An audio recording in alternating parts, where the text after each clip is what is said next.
Hello everybody. This talk is called What I Have Learned Since 1951.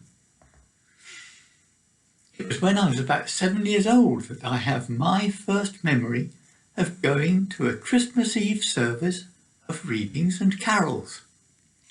Now, I know that no one wants to think of Christmas in August, but the point is, it was at that service that I first heard words that would change my life forever. Before every reading in that service, the lights were dimmed, except at the lectern. The packed congregation would settle into their pews, and in the complete silence and semi-darkness I heard the words, "In the beginning was the Word, and the Word was God. And the Word was with God, and the Word was God. The same was in the beginning with God. All things were made by him, and without him was not anything made that was made.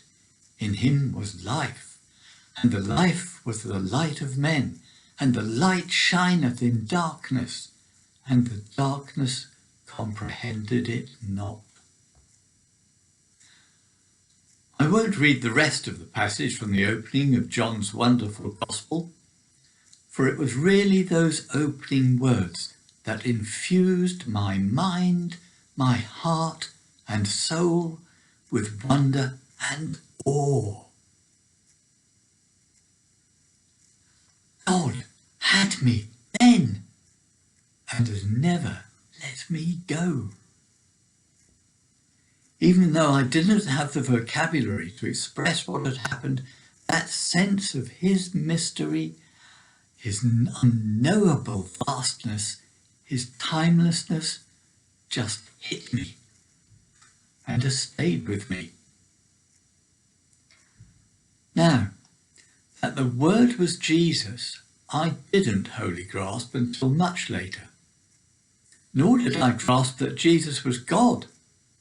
But then I think that an awful lot of the church in general was living in the Old Testament in those days, and some churches still do so to this day. What that can lead to is a feeling that Jesus was a most remarkable man who was raised from the dead by God the Father, rather than Jesus is God, who came in person to live a life as one of us in servitude, yet always and throughout he remained God. In other words, we can become over-familiar.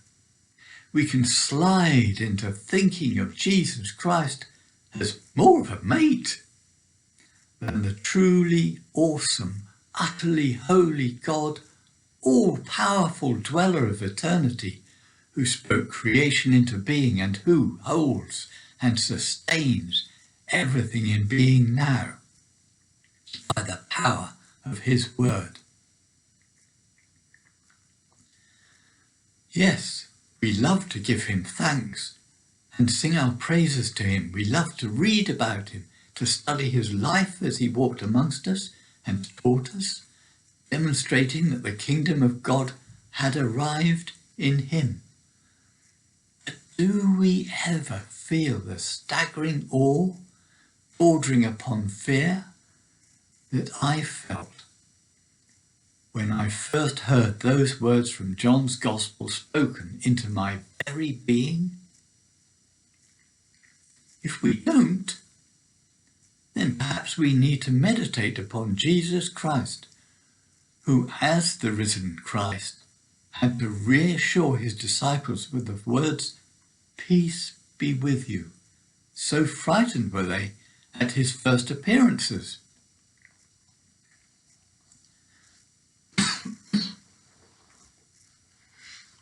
Excuse me.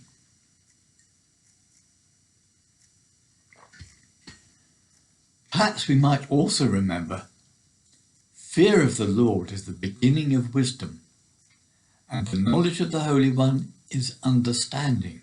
That's from Proverbs chapter 9, verse 10.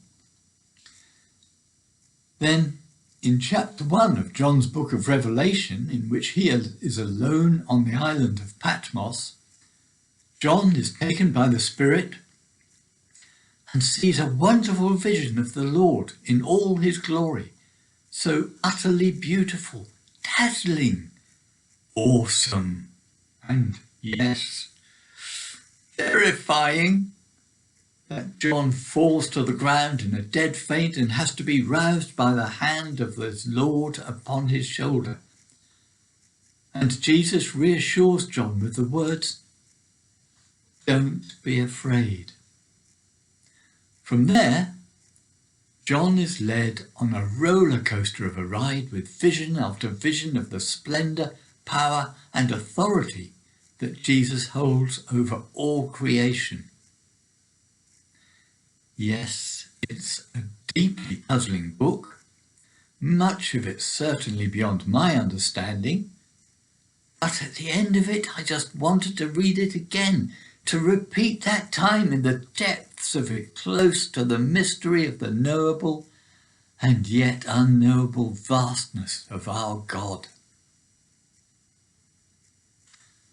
So, over the intervening years, what have I learned? I have a lot more knowledge and a lot more experience, bad as well as good. Most important of all, I have learnt that Jesus is God, that he sacrificed himself for me so that I would be forgiven of everything.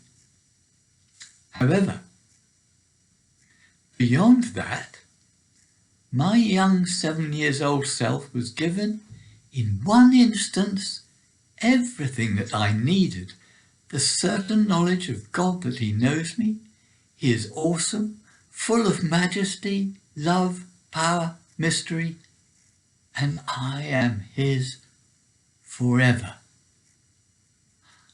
I didn't know quite what to do with such knowledge, except hold it close to me, and I knew how to say prayers. I thank him that today I still get to my knees in sheer reverence and love for what he has done for me. I hope that you, unlike I have done in the past, have never lost that initial spirit-led wow factor that we experience when we are first struck by a certain knowledge of the presence of God in our lives. But if you are feeling a bit distant from him now, or even just a bit lukewarm, as in Revelation chapter 3 verses 15 to 16, if that is you, then he is gracious and ready to respond if you are ready to wholeheartedly turn to him, sorry, and ready to tell him all about it. God bless you.